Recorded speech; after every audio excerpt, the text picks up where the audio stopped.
चलिए, लखनऊ से एक खबर जहां 13 आईपीएस अफसरों के तबादले किए गए हैं। डॉक्टर एन रविंदर एडीजी भ्रष्टाचार निवारण बनाए गए हैं। संजीव गुप्ता एडीजी स्थापना के साथ डीजीपी के जीएसओ बने। बता दें, नचिकेता झा को सचिव गृह लखनऊ बनाया गया है। आरके भारद्वाज पुलिस महानिरीक्षक भवन कल्याण बने हैं। आकाश कुलहरी पुलिस महानिरीक्षक लोक शिकायत बने।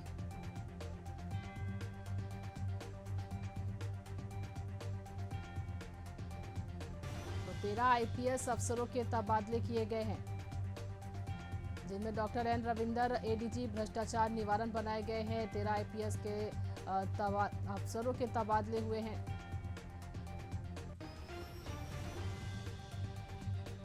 चलिए, इस पर जानकारी लेते हैं। हमारे सहयोगी लगातार बने हुए हैं। दीपक, 13 आईपीएस अधिकारियों के तबादले किए गए हैं, जानकारी बताएंगे।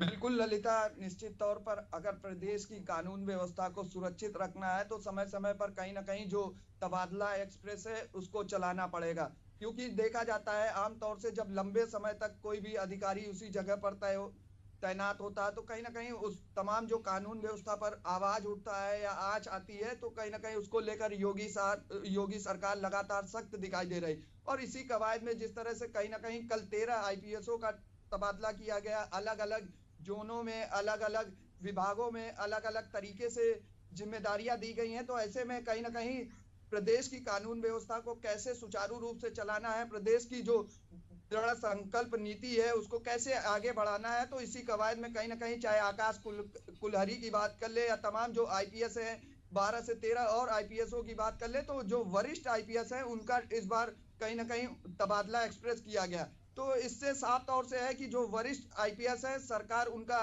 कामों का लाभ भी लेना चाहती है। सरकार चाहती है कि उनके जो एक्सपीरियंस है उसको किस तरह से जनता तक पहुंचाया जाए, उनके जो एक्सपीरियंस है, उनका जो काम करने की प्रणाली है उसको किस तरह से सरकार अपने अनुरूप बनाए और आगे आने वाले समय में प्रदेश की कानून व्यवस्था को कैसे सुधारे, प्रदेश की आर्थिक व्यवस्था कैसे मजबूत की जाए, क्योंकि आमतौर से देखा जाता है जब भी हमारे प्रदेश की पुलिसिंग मजबूत होगी तो इससे कहीं ना कहीं हर तरीके से हमारा प्रदेश तरक्की करेगा। आर्थिक गतिविधि, हर सामाजिक गतिविधि, हर गतिविधियों में कहीं ना कहीं प्रदेश तरक्की करता हुआ दिखाई देगा। तो इसी कवायद में कहीं ना कहीं जिस तरह से बड़ी संख्या में आईपीएसओ का ट्रांसफर किया गया, इससे आने वाले समय में प्रदेश में कानून व्यवस्था पूरी तरह से सजग रूप से चल सकती है।